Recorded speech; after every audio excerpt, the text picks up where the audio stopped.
So hi all, this is just a security overview of my Azure Infrastructure deployment using Github pipelines. Uh, so this is just an extension of last video, which showed overall infrastructure architecture overview. So this is just an extension of that, which will be focused on security and authentication. So how uh, security and authentication is taking place over here. So we have a service principal in Azure.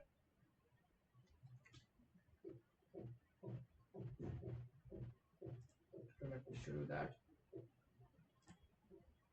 So this service principal has a secret configured, uh, which has an expiry date which cannot be viewed once it's configured. So uh, this secret will be used in my GitHub Actions uh, repository secret. So if I go to my actions, this is the secrets. It can't be viewed. It can't be edited. So that's very secure. Uh, so if I have to go here, I show you. This will be my tenant and subscription ID, and secret will be this secret value, and client ID will be my client ID of this secret. So that we can get from here, application client ID. So that's how it's been configured. This is how it would authenticate. Uh, this is how authentication will happen uh, from GitHub to Azure. So that's one thing. Second thing is we are also using a keyword here. If you see, we have a keyword here which has a secret. So this will be used as a default password or admin password for VM deployments, or it can also be used as database password. So if I go to my IAM, if I show you the role assignments, only the keyword, uh, only my service principal has access to read these secrets, and my own account. Uh, in the recommended way is actually using a AD group. Uh, so only these two have access to read the secrets. So why we need this is because we, before pushing the code to our repository, we have to test our code uh, in uh, uh, in a local machine, like plan or validate the configuration. So for that purpose, we need AD accounts as well, AD groups as well, which has the same permission as the service principal. So you can see this here as well in my subscription. If you see, both of those have contributor access uh, to my subscription. So if you see my Terraform and my this has the owner access, which is also a contributor. So the owner is because it's my subscription. Otherwise, this we will be having an AD group as well here. So that's for the test, and we also have a remote backend. So this is very important because otherwise the state file will have uh, the passwords stored in plain text, and we don't want that.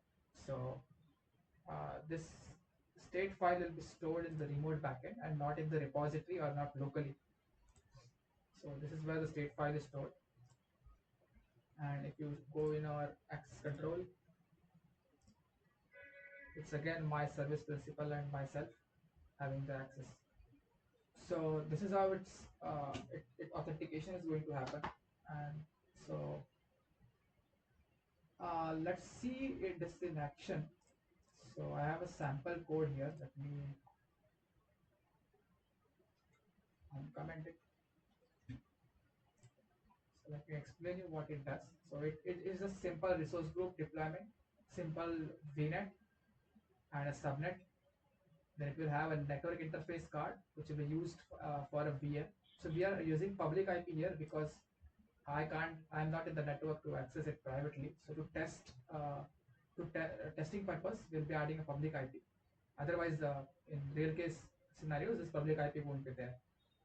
So This is just a public IP resource deployment, which will be used in the network interface card, and this is the virtual machine. So the good part is we are not hard coding any password. We are simply taking the password from a keyword, which is defined here in keyword configuration. So this is the default password. This is the name of that secret that we just saw in the footer, and this is the keyword ID. So it's going to take it from there, and it will be setting up the password. So that's how we'll be using a Windows 22 server deployment, for example. So now to validate this, before pushing, uh, we have given our ID as well, the access same access as the Terraform service principal. So let's use that to test it.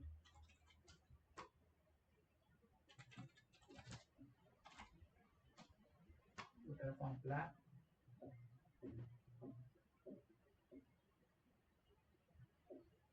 So it's going to formulate a plan.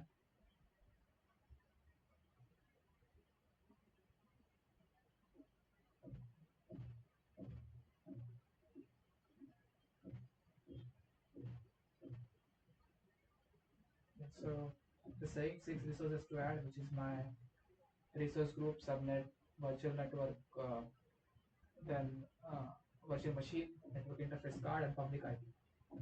So these are all the resources that it's going to deploy. So I'm good with this. I'm just going to format to make it look better. Format. Okay. So now I'm good. So I'm just going to push this to production. So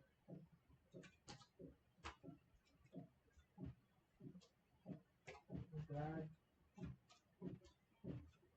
commit and to push the changes to my main branch.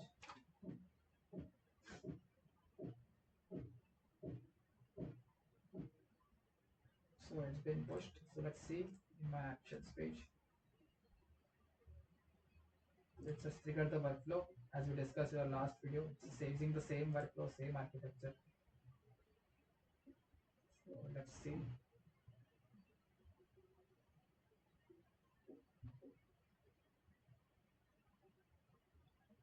It's going to format, initialize, validate, and then finally generate the plan.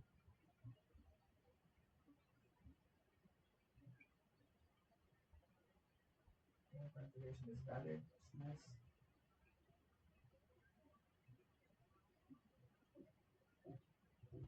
Yeah, so if you see, we're saying the same 6 resources to add, 0 to change, 0 to destroy. So now we'll simply approving the apply plan. So I simply go to my actions. So this has completed successfully, hence it has triggered the apply.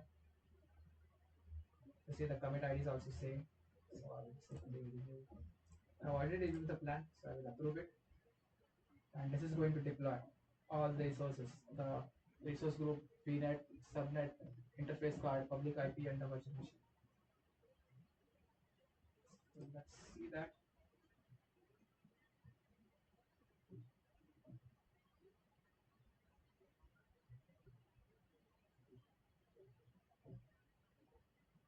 Now you have to wait because it's multiple resources. It's going to take time to deploy. Which is fine.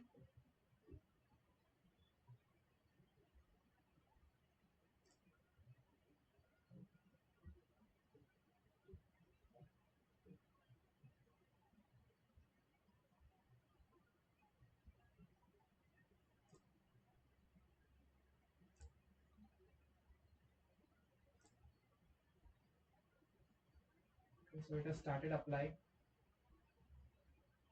Let's wait. It's going to take time. Let's wait.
So let's see our resources here. Let's deploy everything. So if you see, it has already started deployment of VM, the VNet, IPs. So let it complete.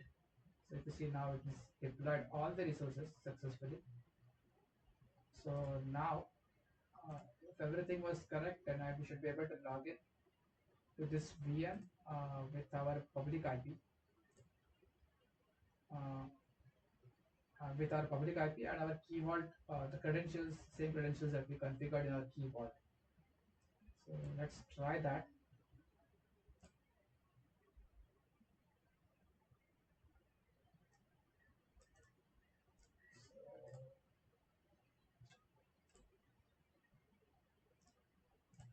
So this has the same credentials that I deployed in that I configured in my key vault as secret. So try to log in.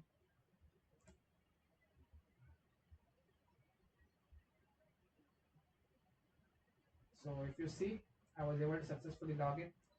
This is how we can securely deploy resources uh, without hard coding any password, without storing state files in a repository, and using service principles. So that was the entire video. This was just a demo. Uh, so yeah, thank you guys.